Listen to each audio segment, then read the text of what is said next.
Okay, so I was out today and I happened to find Masterverse, Masters of the Universe Revelation Trapjaw.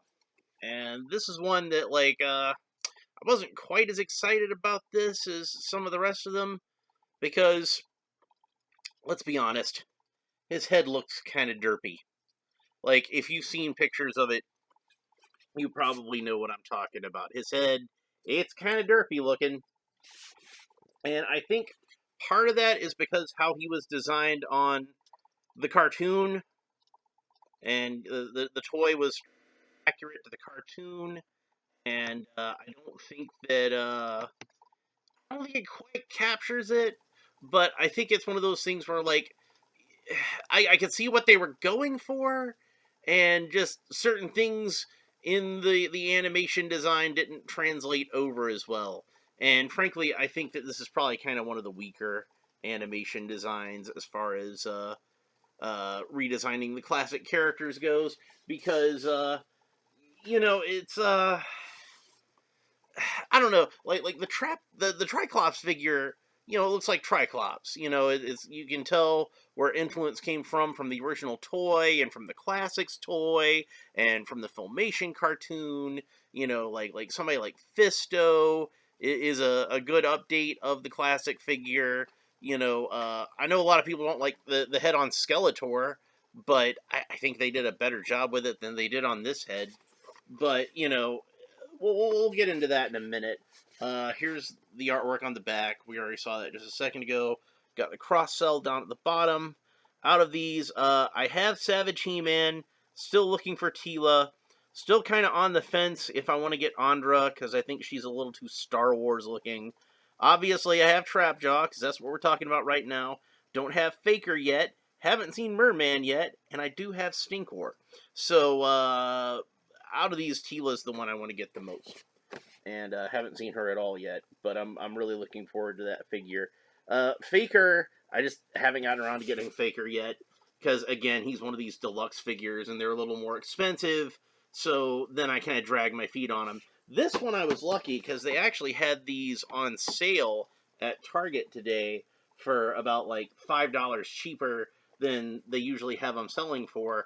And then I also had like some Target rewards points, so that knocked a few more bucks off. So I was actually able to get this one for about the regular retail price of a regular figure. So, alright, we'll cut the tape at the top. And I'm about to open it up, but I'm going to read the bio first. Trapjaw, evil and armed for combat. Half mortal, half machine, the sinister cyborg Trapjaw made his name terrorizing Eternians. Armed with an array of deadly devices that attach to his mechanical arm, the man with the metal jaw served Skeletor as an obedient weapon of destruction. With Skeletor gone, Trapjaw serves a new master now, Triclops, of the technological cult-worshipping motherboard. So, yeah, and there goes another pop-up. In Microsoft Office right now. I'm trying to shoot a video. So there's that. Got a little more artwork on the side. Like on the this says Trapjaw on the other side. He looks kind of threatening here, but the head just comes across as kind of derpy, and I'll get into the reasons that I think that was the case. So it's just like this one piece of tape holding. No, it's actually I think it's two pieces of tape. I missed this one, but it came loose anyway. You saw me cut the other one. All right, so we can see there's. Like with Triclops, a lot of accessories here that are, basically like you change it out for his cult follower outfit. I guess maybe he's like an assistant priest to Triclops.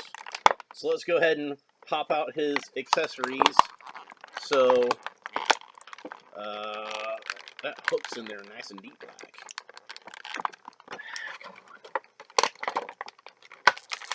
Why aren't you popping out? Okay. Dang. That was in there good. Okay, so we have the evil hook of Trapjaw, and then Trapjaw's vicious claw! If you ever saw the original Trapjaw toy commercial, you know what I'm talking about. That kid says claw in like the funniest way. It's like, Trapjaw will use his vicious claw! Okay, so this belt is held into here. It's actually buckled in the back. That's a little annoying, but at least it's not taped or held in there with like tabs or something. So this is his cult belt. So we'll set that aside. And then we got an extra open hand over here, which is caught in here by his thumb. Apparently both his thumb and the peg that plug it into the wrist were embedded in the plastic. And this is an unusual color of blue for Trapjaw. To me, it looks more like the shade of blue you would imagine on Web Store. And then underneath, thankfully they didn't tape it in this time, we have this little tunic. It does not look as long or impressive as the one that came with Triclops. And then we have this tabard, which that'll go over the tunic, and then the cult follower belt goes around that.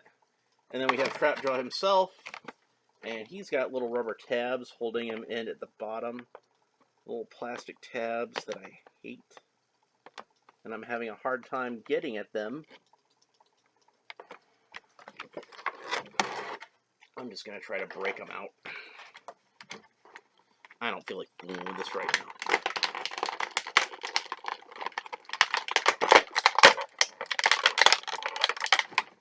You've got tabs holding him at this elbow. I think he might have had a tab holding him on the other elbow too, like his biological elbow, but it just came loose. There we go. I hate the plastic tabs. Just hate them. Okay, so now we got him out. And we can see what I'm talking about with that derpy head. Like, I don't know if the people who designed this toy understand that Trapjaw's jaw is supposed to be like a prosthetic jaw that's supposed to replace his actual jaw. But they gave him like an actual jaw underneath it, but it's just kind of like a derpy jaw. So almost instead of like how you usually think of Trapjaw as being somebody whose jaw was like, you know, amputated or, you know, removed in battle or something like that. He's just a guy with like a really weak chin who overcompensated. So it looks a little better if you close the mouth entirely. But do you really want to close the mouth entirely in Trapjaw? You want to open it at least a little bit. But if you open it too much, then you see that green chin underneath the underneath of that. Now, with Classics, I thought they had a much better solution, which is that they gave him kind of like this like scarred red mess underneath, and that was fine. And of course the original figure just had like flat black surface area underneath, and just I guess left that to our imagination. But yeah, I just kind of feel like that head's kind of derpy, and it looks fine if you close the mouth entirely, but that kind of defeats the purpose of having an articulated jaw. He's got a removable belt, like how Trapjaw usually has, but I kind of feel like it's a little more narrow than it needs to be. It should probably be a little bit thicker. I'm having a hard time getting it to stay over the belt that's actually on his loincloth and cover it up entirely. Which, you know, that's what you want to do. You don't want that belt to be showing underneath. It might have been better if they had have left that belt underneath as the purple color instead of actually painting it in green to match his utility belt. But we'll take that off for a second, and we can see that's the same loincloth that, you know, we've seen on He-Man and Fisto and Man-at-Arms and pretty much everybody else. Triclops, I think it has the same waist piece. But the belt's really cool looking. I just think it's a little too narrow. It's got some cool studs on it, which were not on the original belt, but I like them here because that gives it a little more, you know, stuff going on there. It makes it look a little more interesting. And the skull and crossbones, that looks really cool. I really like that. And he's got the armored thighs like you think a Trapjaw is having, but they come a little bit higher than what I'm used to, and because of that, they actually wind up being part of the thigh cut, which that's unfortunate. I probably would have rather they made this a separate piece and had it layer over the upper part of the thighs. And his knee pads are just gigantic. Like, look at those. Those are like some ridiculous knee pads. And then he's got the same sort of big forearm guard on his left arm, which apparently is the style in Eternia at the time. And, this arm seems really well articulated too, so it's got a nice swivel to it. It's more like how it was designed in classics, where you can see that like it kind of has a vague sort of bicep shape to it instead of being like a simple pole like the vintage figure was. So like the figure itself I think is actually really cool looking. It's just the problem is his head, like I said, it's kind of derpy, and you're just gonna have to tolerate him having that derpy looking head, unless you got another head you can swap on there. Now I have seen where somebody has taken the Origins head and swapped it onto this figure, and I thought it looked really cool. But then I would have to have another Origins Trapjaw figure, and that's been a really hard figure to find. So I don't know if I'm going to be able to get another one to swap it out. Maybe if the mini comics Trapjaw, when that eventually comes out, maybe if I can find an extra one of those, that'll work. But let's go ahead and do Trapjaw's other famous gimmick, which is obviously swapping out the weapons. And this is unusual, is that instead of having the peg on the weapon and the hole in the arm, it's the other way around. Now, I remember when I was a kid and I lost all of his weapons, I was able to use that hole in the arm as like a laser gun, so I still was able to pretend like he had a weapon. And I guess, you could do the same with this little peg sticking out of here.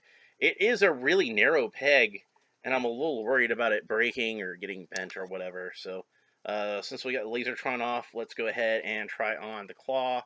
And that is a really tight fit. I'm sorry, the hook. That's the hook. And you can see the hook is kind of blunted at the end. It's not as pointy as you would imagine, which is weird because it's kind of a rubbery plastic. So I don't know if they would necessarily have to do that. And of course, you can turn it around and have it posed whichever way you want to. So that's pretty cool. And then his claw is quite a bit different from the original claw. Like you can see it's... Dang, that's even tighter than the hook. I'm not even going to put it all the way on. But you can see it's almost more of like a bladed weapon than the clamp-like claw that the original figure had. So I'm not even going to leave... That's just way too tight. I'm going to put the Lasertron back on.